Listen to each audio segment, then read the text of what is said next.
सभी मित्रों को गुड मॉर्निंग। आशा आप सब अच्छे होंगे और अच्छे से पढ़ाई कर रहे हैं। हम मुस्लिम विधि के बारे में जो शॉर्ट वीडियो है वो देख रहे थे, उनके बारे में छोटे छोटे टॉपिक चर्चा कर रहे थे। पिछली वीडियो में हमने शरीयत के बारे में बात की थी। आज हम बात करते हैं इज्मा के बारे में। आइए ज्यादा समय न लेते हुए सीधा पॉइंट पे बात करते हैं। इज्मा क्या होता है? ठीक है, इज्मा क्या होता है? जब कोई नया मसला यानी कि नई समस्या, नया मसला, नया मामला सामने आता है और उसका साफ जवाब कुरान या हदीस में नहीं मिलता। ठीक, यानी कोई नया मामला आ गया सामने और उस समस्या का समाधान नहीं तो कुरान में है, नहीं हदीस में है, तो समस्या का समाधान कैसे हो? तो उस समय के बड़े इस्लामी विद्वान, जिनको बोलते हैं विधिवेता, आपस में बैठकर विचार करते हैं और एक राय पर सहमत हो जाते हैं। इसी सहमति को क्या बोलते हैं? इज्मा बोलते हैं भाई। ठीक है, यानी कि जब कोई नया मामला सामने आ जाता है, नई समस्या सामने आ जाती है, तो उस समस्या का समाधान पहले कुरान में देखते हैं, कुरान में नहीं होता तो फिर जो मोहम्मद पैगंबर की जो सीख जो है उनमें देखते हैं। अगर उनमें भी नहीं होता तो फिर क्या करते हैं उस समस्या का समाधान? तो उस समय के जब उस समाधान जो समस्या जो आई है, उस समय के बड़े इस्लामिक विद्वान जो जानकार हैं, विधिवेता, आपस में बैठकर विचार करते हैं कि इस समस्या का समाधान कैसे हो और एक राय पर सहमत हो जाते हैं कि हाँ ये समाधान है इसका। इसी सहमति को क्या कहते हैं? इज्मा कहते हैं। ठीक है भाई, आगे बात करते हैं इज्मा क्यों जरूरी पड़ा।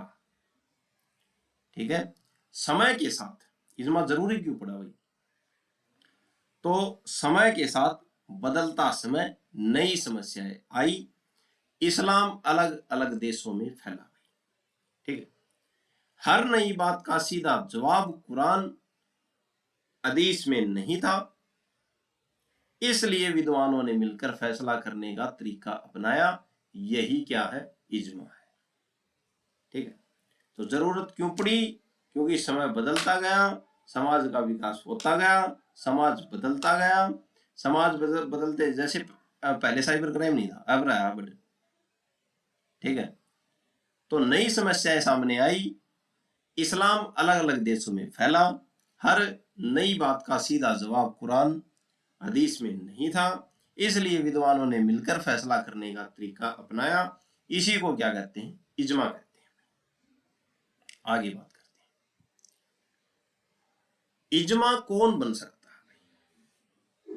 ठीक है, हर मुसलमान नहीं।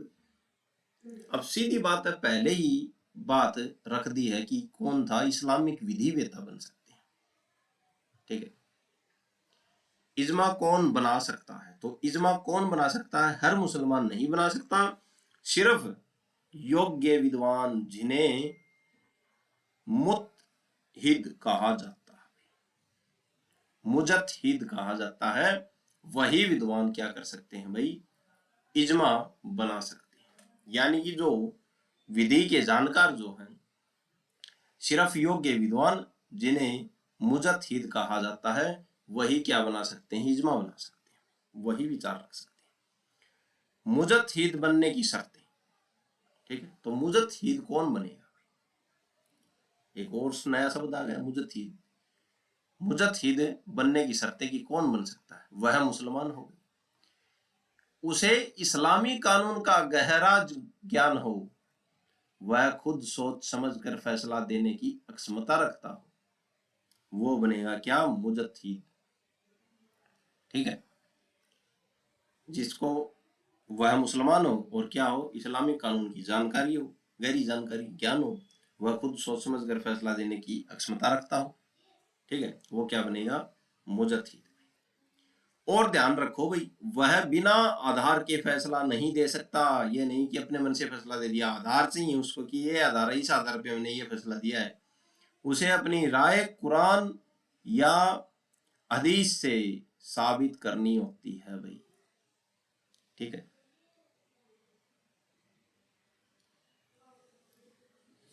तो ये जो बात जो थी इज्मा के बारे में थी।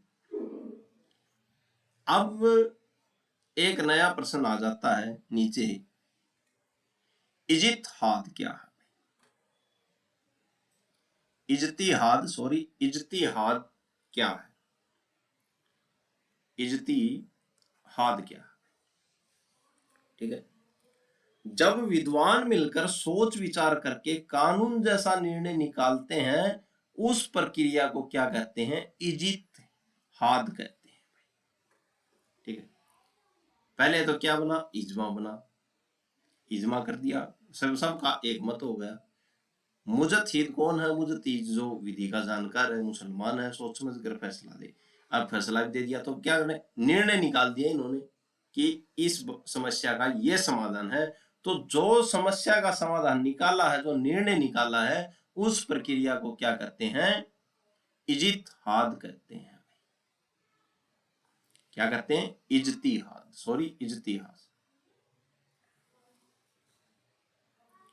तो ये हमने बात की इज्मा के बारे में, इजतिहाद देखा, मुजतहिद के बारे में पढ़ा और इज्मा के बारे में पढ़ा।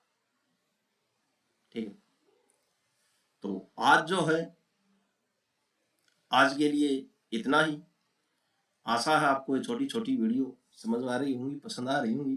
बिल्कुल आसान भाषा में आपके सामने पेश कर रहे हैं।